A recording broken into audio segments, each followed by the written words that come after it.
Salut à tous, c'est Bourrichon, on se retrouve pour l'analyse de la 7ème journée du top 14. Bon déjà oui, je mets le maillot de La Rochelle parce que suite à la vidéo preview que j'avais faite avec Pierre Dresser, j'avais pronostiqué l'UBB et évidemment ils ont perdu, donc je me suis dit que mettre le maillot de La Rochelle c'était un petit clin d'œil à cette vidéo. Enfin bref, maintenant passons directement au match et le premier de samedi, à savoir Bayonne qui recevait le Racing 92. Bon, je vais d'abord parler du Racing. J'ai trouvé qu'il y avait beaucoup d'égarements de la part des joueurs de la région parisienne. J'ai notamment en tête l'essai de Carreras qui intervient suite à une touche qui est volée au départ par le Racing. Et le ballon est au sol et personne ne se couche du côté des ciels et blancs. Il n'y a que, je crois que c'est un deuxième ligne ou Chouznou qui récupère le ballon et quelques temps de jeu plus tard, ça fait l'essai de Carreras. Au niveau du jeu d'attaque, il n'y avait pas grand chose à part les deux derniers essais en réaction. Franchement, on n'avait rien à se mettre sous la dent. Même quand il y avait des décalages, j'ai trouvé qu'il y avait toujours un mauvais choix, une mauvaise passe, enfin en tout cas quelque chose qui venait annihiler l'action. Et franchement, c'était très pauvre offensivement. Et ce qui est con, c'est que le Racing s'est mis à jouer que quand le match était plié. Bayonne se dirigeait tout droit vers une victoire et même une victoire avec bonus. Et le Racing, la seule chose qu'ils ont fait, c'est juste leur enlever un point au classement parce que sinon, ils se sont mis à jouer beaucoup trop tard. Alors que Bayonne, eux, ils ont attaqué d'entrée, comme face à La Rochelle la semaine d'avant, pied au plancher. Dans la continuité de ce match à Anoeta face au Stade Rochelet, il y avait du coup un gros défi physique mis par les avants bayonnais face au Racing 92. Et du côté des trois quarts, c'est dommage parce qu'il y avait franchement des belles choses. Mais j'ai trouvé qu'en seconde période, il y avait beaucoup de maladresse qui venait tuer des actions alors que Bayonne pouvait rouler sur cette équipe du Racing. Et au final, ils perdent le point de bonus, et c'est con parce que juste avec un essai supplémentaire, ils le gardaient. Donc je pense qu'ils peuvent nourrir des regrets, les Bayonnais, malgré une prestation qui est globalement aboutie sur tous les secteurs, à part peut-être la mêlée, où ils se sont fait un peu chahuter, notamment en première mi-temps, où Tevita Tatafou a pris 3 pénalités, et un carton jaune, qui est certes en commun avec Gojigashvili, mais ça veut dire quelque chose. Il est l'heure de parler du multiplex, avec d'abord Perpignan-Lyon. Pour d'abord, sur la première mi-temps, c'était quand même assez sobre, il y avait très peu d'envolées et aucune des deux équipes n'arrivait à imposer son jeu. Après, on peut quand même citer quelques joueurs qui venaient chercher du travail un peu partout sur le terrain, notamment Veredamou du côté de Perpignan ou Niashvili du côté de Lyon. Veredamou, ça s'est illustré notamment sur son essai où il a complètement désonné de son aile pour aller faire des pick and go avec les gros. Et dans ce match, la clé pour breaker les défenses a été clairement l'axe du terrain. Les défenses étaient bonnes sur les largeurs globalement, mais que ce soit dans l'axe avec les pick and go des avants ou globalement au centre du terrain,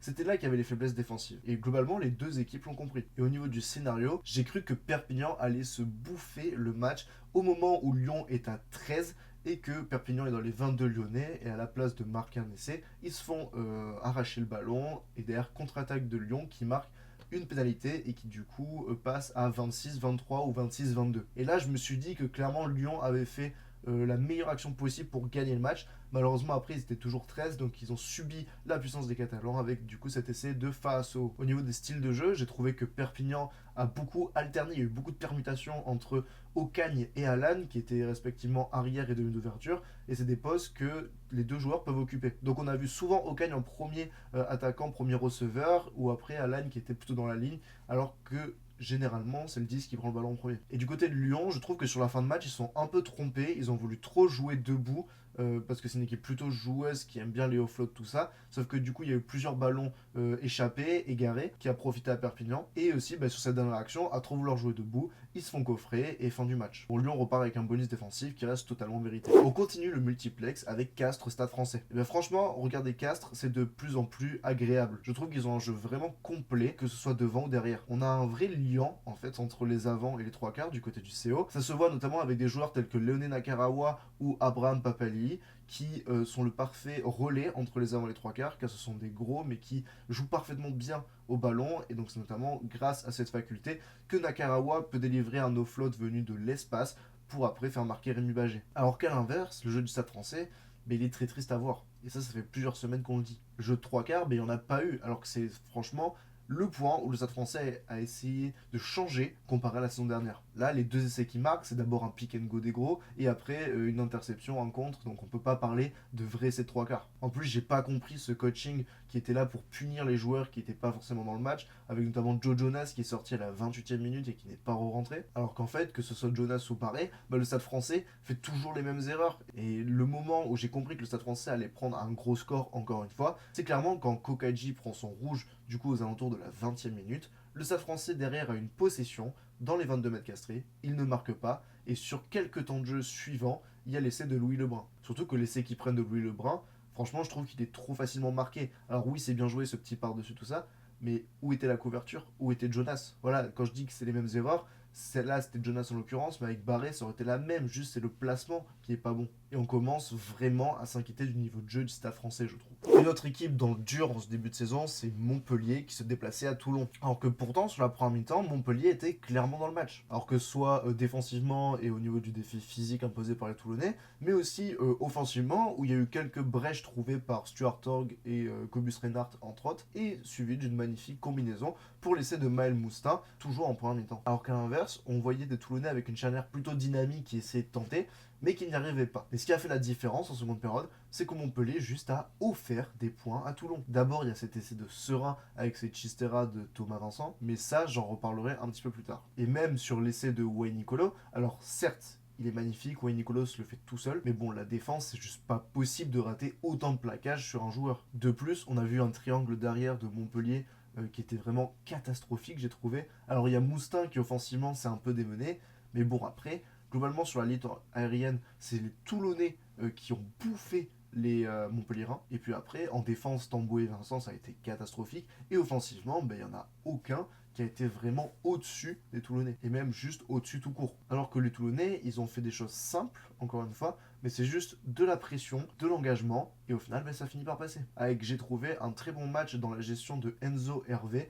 Je ne le mets pas dans mes tops, c'est pour ça que j'en parle maintenant. Et enfin, on termine ce multiplex avec Clermont qui recevait Vannes. Bon, clairement, c'était un match hyper offensif, d'où le score. Ce que j'ai bien aimé du côté de l'ASM, c'est que les 9 essais sont tous différents. Ils viennent tous d'une action qui ne ressemble pas à une autre. On a des essais aussi bien des gros que des trois quarts, et ça prouve que cette équipe de l'ASM est capable de s'adapter aux conditions de jeu. Et un peu comme Castres, j'ai trouvé qu'il y avait beaucoup de liens entre les avants et les trois quarts de Clermont. Tout le monde se trouvait, chaque décision était logique, et même si ça marchait pas, ça réussissait pas, au moins on comprenait pourquoi ils faisaient ça. Et franchement, à part la défense qui a été un petit peu bafouée avec notamment 21 plaquages manqués, mais le reste, tous les secteurs ont été bons du côté de Clermont. Que ce soit la touche, la mêlée et la conquête en général, les rucks et l'attaque évidemment avec ses 9 essais. Du côté de Vannes, mais clairement ce qui m'a marqué c'est la faiblesse défensive des Vannetais. Il y a eu 25 plaquages manqués sur 90 tentés, ça fait environ 27-28% de plaquages manqués quoi. De plus on a eu une touche qui était vraiment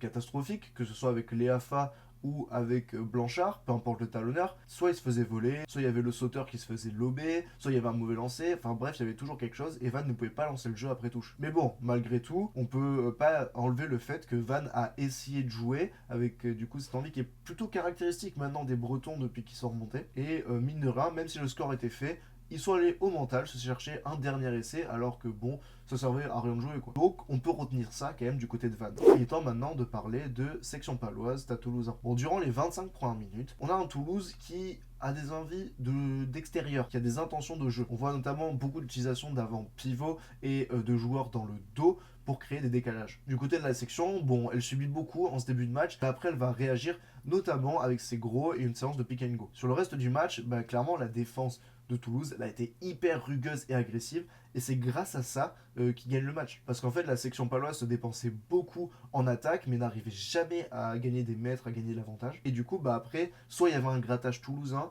soit il y avait une désorganisation du côté de la section paloise qui faisait qu'il n'y avait plus d'avancée possible, et du coup, on rendait le ballon. Et du coup, après ces 25 premières minutes, j'ai trouvé que le Stade Toulousain avait changé de braquet, voyant que les jeux sur les extérieurs, ça marchait pas vraiment. Ils sont plus focalisés sur les gros, à l'image du coup de Marchand et de Cramon qui marquent leurs deux essais. Et vraiment, il y avait très peu de jeux sur extérieurs. Dès que ça n'avançait plus, et il y avait des petits côtés de pression de la part de Dupont, voire même de Malia ou de Kinghorn quand il devait relancer. Et cette stratégie, elle a été payante parce que le Stade Toulousain n'a pas encaissé de points après le premier essai jusqu'à la 76e. Et à l'inverse, ils ont pu marquer donc 3 essais, dont 2 des talonneurs après Moll. Et donc comme je le disais, ils ont encaissé un essai à la 76e minute, et c'est la seule action en fait où Toulouse n'a pas réussi à mettre beaucoup de pression sur l'attaque paloise, qui à l'inverse, elle, a extrêmement bien joué sur cette action avec eux aussi des pivots et des passes dans le dos qui ont créé un décalage, et ça permet de marquer un essai avec Dobagna. Mais malheureusement, c'était trop tard. Et la section a été valeureuse sur ce match, mais elle était juste moins forte que le Stade Toulousain. Et je pense que les Palois peuvent garder la tête haute parce qu'ils ne font pas un mauvais match en soi. C'est juste que les autres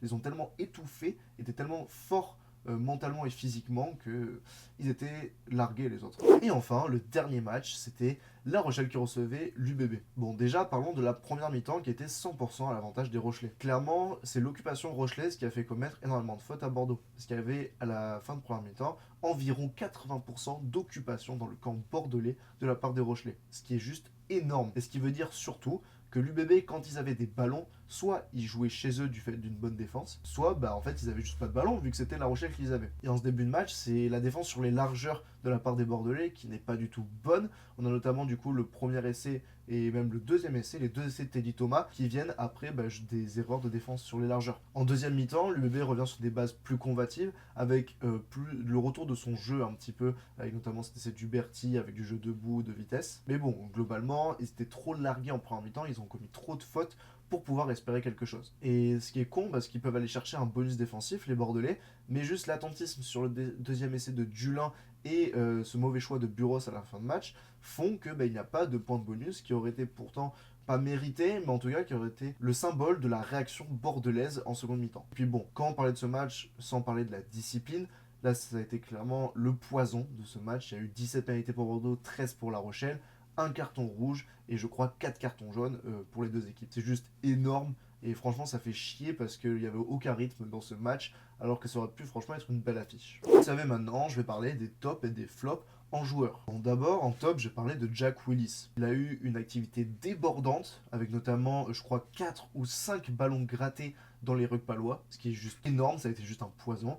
Et il est récompensé en début de match par un essai. En deuxième top, un autre troisième ligne, à savoir Kylian Texeron. Il a fait un excellent match, un match complet. Bon, il y a un doublé, mais il y a aussi surtout une activité dans les touches qui a vraiment perturbé l'alignement Vante. Et puis globalement, dans le jeu, on l'a pas mal vu. Et enfin, le dernier top, c'est Jota Wanicolo, parce qu'il a fait un nombre de courses énorme, à savoir 10 dans le match, et il a cassé 19 plaquages. C'est juste énorme, stratosphérique, c'est le record de la saison pour le moment. Et puis évidemment, il y a cette dernier essai qui est juste magnifique. En flop, on va rester sur le même match, à savoir Thomas Vincent. Donc clairement, je trouve que le poste derrière ne lui convient pas. Il est meilleur en 10, parce que là, sa couverture n'était pas très bonne. Comme je l'ai dit, le troisième rideau s'est fait bouffer par le troisième rideau toulonnais. Et puis franchement, il y a cette Chistera qui donne un essai à Baptiste Serin, alors que bon, concédant un 50-22, ça arrive. En flop, maintenant, j'ai parlé d'abord du premier carton rouge de Castres, à savoir Kokaji, parce que là, son geste, il était juste débile, après le coup de sifflet, le coup dans la gorge, et surtout son deuxième carton rouge de la saison déjà, vu qu'il en avait déjà pris un,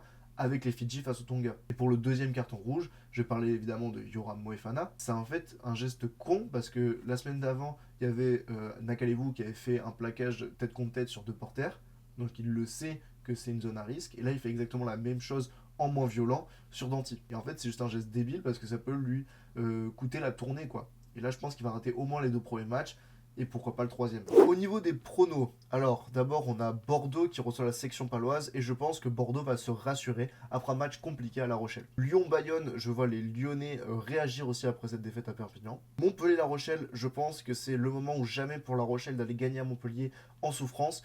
Donc je vais dire La Rochelle. Racing Perpignan, je vois le Racing sortir un peu la tête de l'eau. Vannes Castres, Castres me plaît beaucoup en ce début de saison, et je pense qu'ils vont être plus solides que les Vantais, donc je vais dire Castres. Stade Français Clermont, je vais tenter le gros pari, à savoir Clermont au Stade Français. Et enfin, Stade Toulousain-Toulon, je vais dire les Toulousains à domicile. Au niveau du classement, on voit que Toulouse est repassé premier, avec Bordeaux et La Rochelle, ça forme un vrai trio de tête. Derrière, c'est hyper serré, avec notamment Toulon et Clermont qui reviennent dans le top 6. Et en bas, le Stade Français, Vannes et Montpellier sont un peu distancés, même s'ils sont pas trop loin non plus, de Perpignan, Racing, Pau, Lyon et Bayonne. Voilà, donc cette vidéo est à présent terminée, j'espère qu'elle vous aura plu. Si c'est le cas, n'hésitez pas à vous abonner, mettre un like, activer la cloche et m'écrire un commentaire, ça m'aiderait grandement. D'ailleurs, j'ai fait un passage chez Fièvre SR, donc Enzo, que vous avez vu dans la vidéo, m'a invité pour débriefer le match entre La Rochelle et l'UBB. Normalement, c'est sur leur chaîne YouTube et si je dis pas de bêtises, sur leur Spotify. Donc n'hésitez pas à aller voir, je mettrai le lien dans la description. Enfin bref, c'était Bourrichon. Ciao, ciao.